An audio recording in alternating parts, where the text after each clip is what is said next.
You already know this, but let's say it plainly. That quiet ping on your phone last month, when you search for offshore accounts during a late-night scroll, didn't vanish into the ether. It links straight to your checking balance, triggering a silent audit you never saw coming. It's not paranoia. It's protocol now. Under the expanded scope of the Digital Financial Oversight Act, rolled out quietly in early 2025 amid the market turbulence, every major bank integrates third-party data feeds that map your digital footprints to your fiscal flows. What started as anti-fraud measures has evolved into a web where your curiosity about wealth preservation, say browsing articles on gold storage or crypto wallets, flags your account for pattern analysis. Banks aren't spying directly. They don't need to. They license datasets from aggregators like Axiom or LexisNexis, who compile your browser history, app logins, even geolocation pings near financial advisors. A single query on anonymous asset transfers can elevate your risk tier overnight, merging with transaction logs to paint you as a potential evader, even if your intent was mere education. Think back to those moments when you felt the subtle shift. Deposits clearing slower than usual, or an unexplained hold on a wire transfer. That's the system at work, cross-referencing your online habits with your spending. If you've ever lingered on forums discussing capital controls or visited sites selling physical silver, that data stream converges with your bank records. The algorithm doesn't accuse, it correlates, and correlations compound. A routine payment to a metals dealer, innocuous on its own, becomes weighted when preceded by searches for privacy coins or untaxed bullion. This isn't about catching criminals, though it does that too. It's about preempting risks in an era. Economic instability has governments leaning harder on compliance. Your account, once a simple ledger, now reflects your entire online persona, scrutinized for deviations that hint at flight from the system. If you've noticed your transfers taking an extra day lately, or wondered why certain apps prompt for more verification after a particular search, share in the comments what tipped you off. It helps map the patterns others miss. The build-up isn't sudden, it's sedimentary, layered over years of incremental policy tweaks. Remember the post-2022 data-sharing mandates?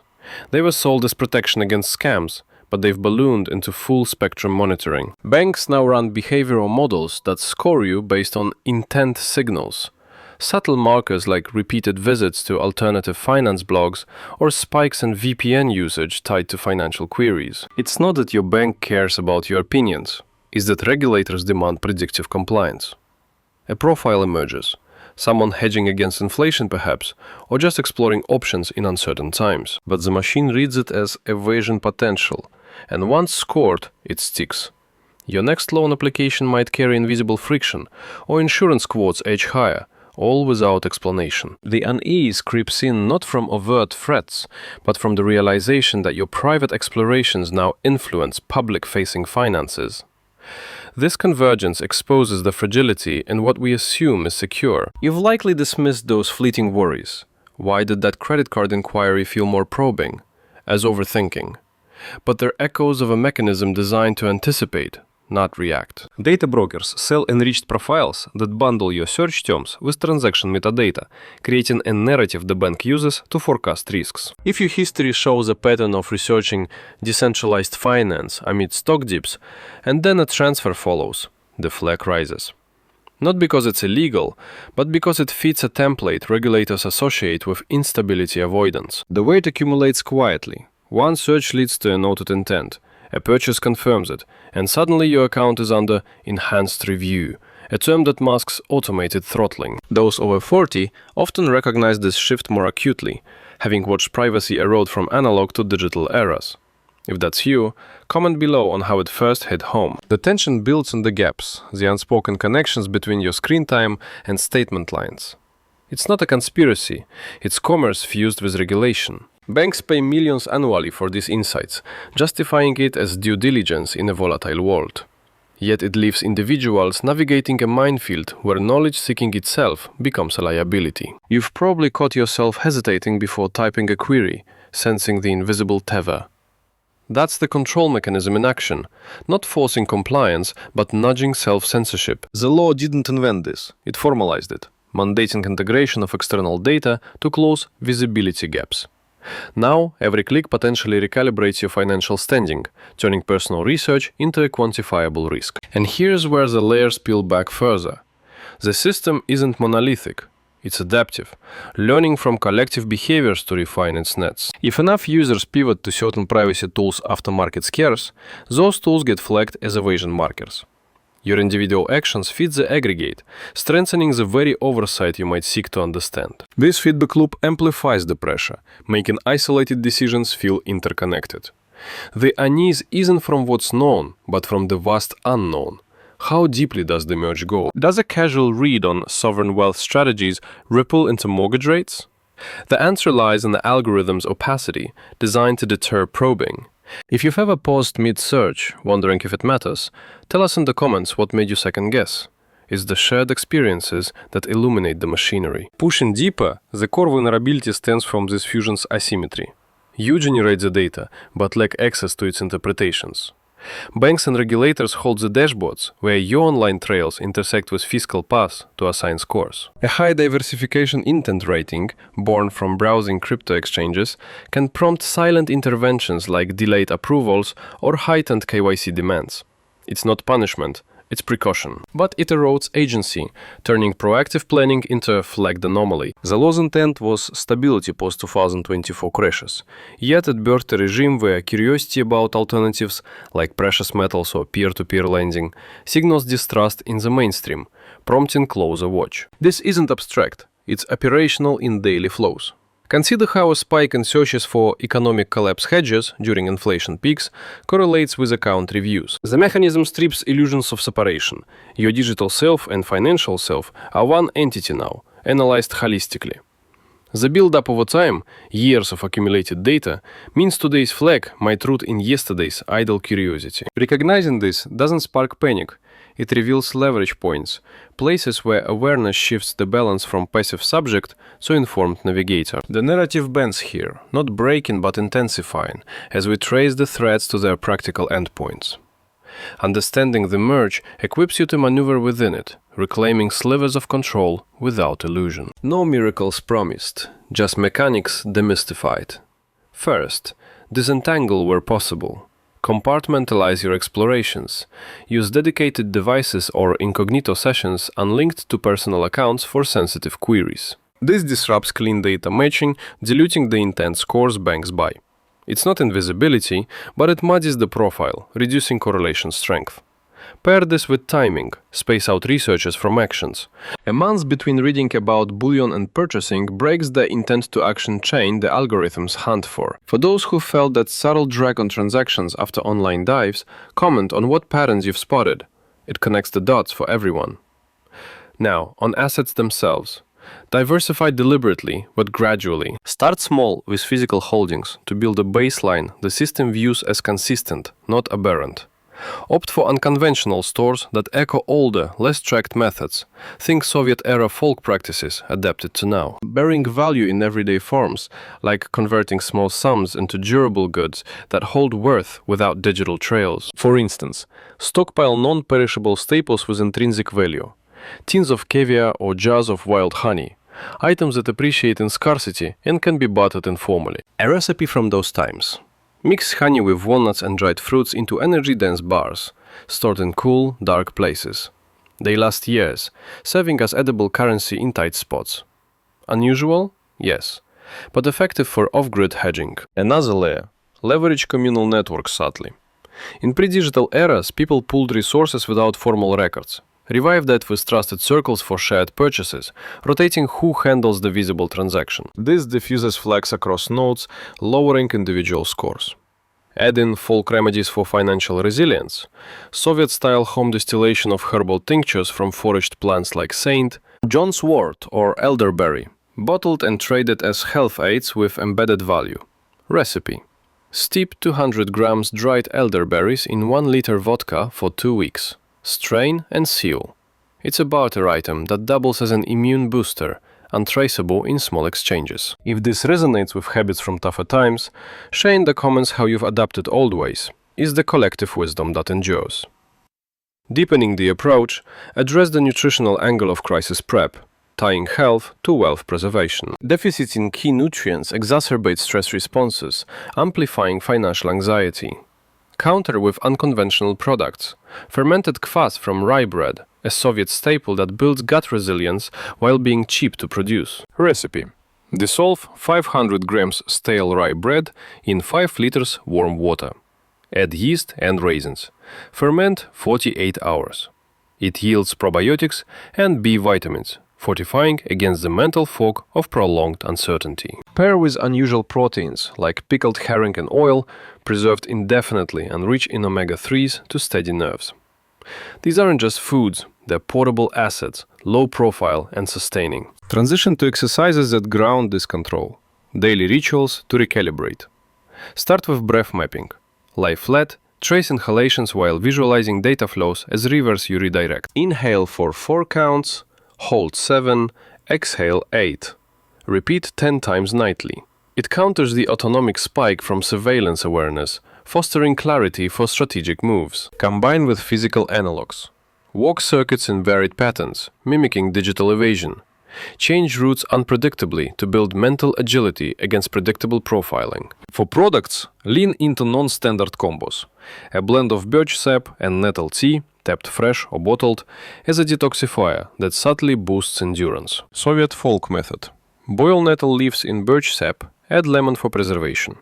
Drink daily to clear metabolic sludge, sharpening focus for financial navigation. Unusual, but it works by addressing the body's response to chronic low-level threat, where deficiencies in magnesium or folate, common in stressed states, undermine resolve. Those navigating midlife crisis often find these anchors familiar.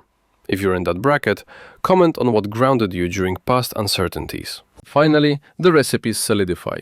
For a crisis kit, assemble a shadow pantry with items like buckwheat groats roasted with garlic and onions, vacuum sealed for longevity. Cook base.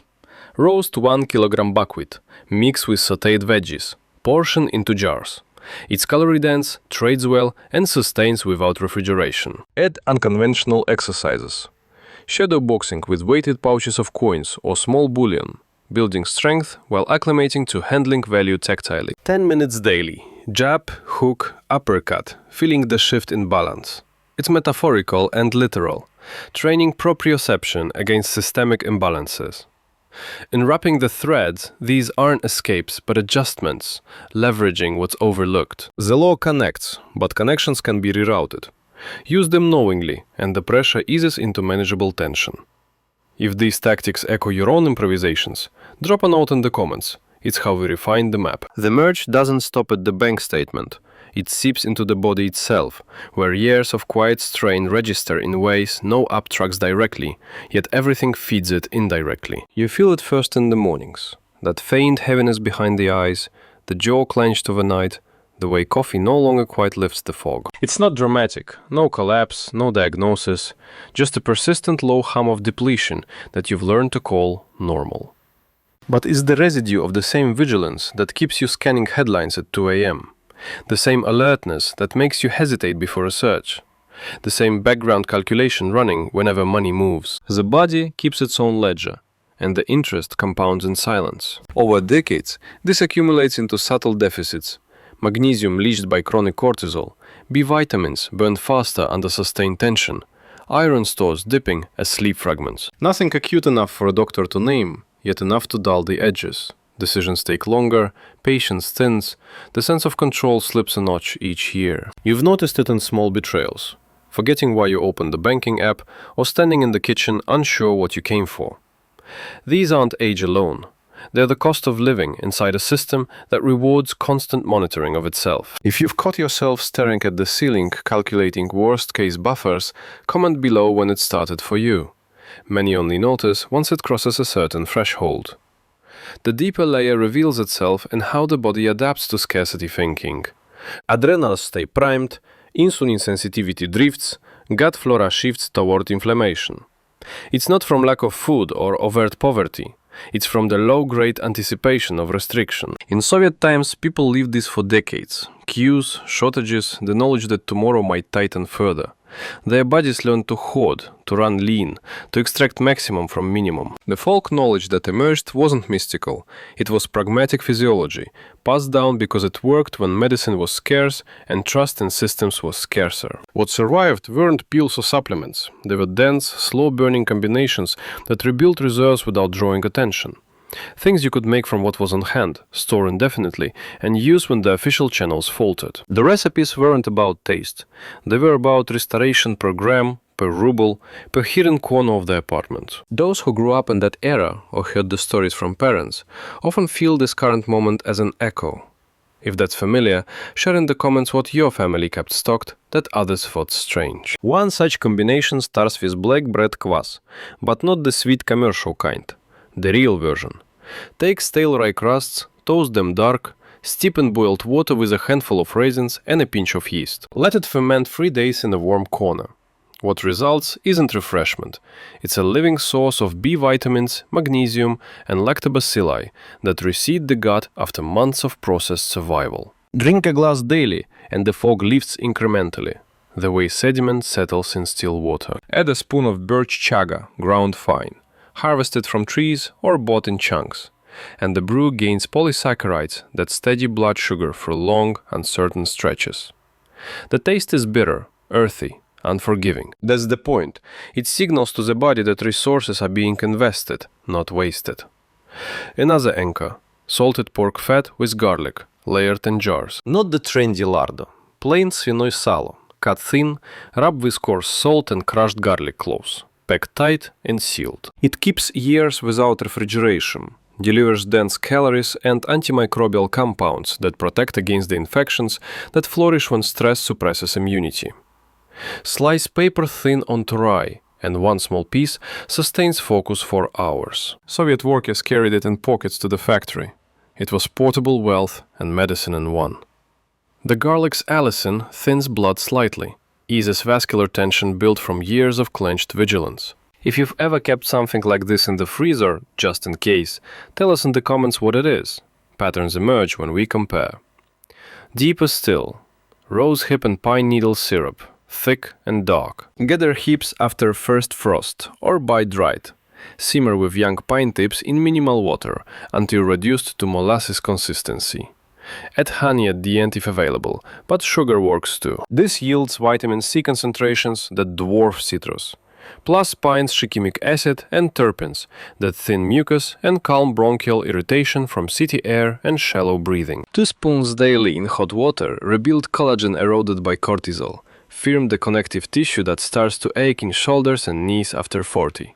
It's not pleasant, sharp, resinous, almost medicinal, but it registers in the body as deliberate replenishment, countering the slow drain. Combine this with movement that costs nothing and hides in plain sight. The old stair rituals. Walk your building's flight slowly, 10 times up and down, breathing through the nose only. It trains diaphragmatic depth, lowers resting heart rate, flushes lymph without gyms or trackers. Add wall push-ups with deliberate slowness. 10 sets of 5, holding the bottom position until tremor, building capillary density in chest and arms for better oxygen delivery to a brain running constant background scans. Finish with lying spinal twist on the floor. 10 breaths each side, wringing out the adrenal axis like a cloth. For those who remember grandparents doing strange daily routines, comment what stuck with you. Often the simplest ones carried the most weight. A quieter practice, the salt and soda rinse. Dissolve a teaspoon of baking soda and half teaspoon salt in warm water. Swish 30 seconds morning and night. It shifts oral pH, reduces systemic inflammation markers, and costs pennies. Over months, gum recession slows. Nighttime grinding eases as jaw tension releases stored vigilance. Soviet dentists recommended it when materials were short. It worked because it addressed root acidity from stress metabolism. Layer in nettles, dried or fresh. Steeped overnight in cold water, drunk at room temperature. The mineral density, iron, silica, magnesium, rebuilds what chronic alertness depletes. Add a spoon of apple cider vinegar to the jar for extraction. The acetic acid pulls more from the plant while balancing blood pH. No heat, no waste, just slow infusion that mirrors the patient's required now. The final dense combination. Buckwheat grichka, roasted dark with onions, mixed with ground flaxseed and sealed in glass. Roast the groats until almost burnt, caramelize onions in minimal fat, combine hot, add ground flax for omega-3 binding. Portion into small jars. It keeps mumps cool and dark. Eat cold or warmed. A forkful delivers sustained energy without sugar spikes, plus lignans that support hormone balance, frayed by years of low-grade threat assessment. Soviet expeditions carried it. Families kept it for winters when supply chains stuttered. These aren't cures or shields. They're maintenance protocols refined under conditions not unlike the present, where official systems promise stability but deliver creeping constraints, and the body must compensate quietly. You implement them not for drama, but for margin. The extra clarity when reading fine print, the steadier hand when signing transfers, the deeper sleep that lets tomorrow's calculations run cleaner. If any of these echo something you've already been doing instinctively, note it in the comments. It's how we confirm what still works across generations. The leverage lies here, in the overlap between what the surveillance can't fully map and what the body can still rebuild. The system tracks digital trails and fiscal flows, but it doesn't register the slow restoration from a jar in the back of the cupboard or the recalibration from 20 minutes on the stairs.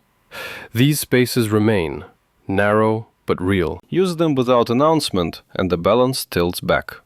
Not dramatically, but enough to feel the difference when the next quiet ping arrives in the night. Those who've built similar quiet reserves, share one item or ritual in the comments. Nothing elaborate, just what held the line for you.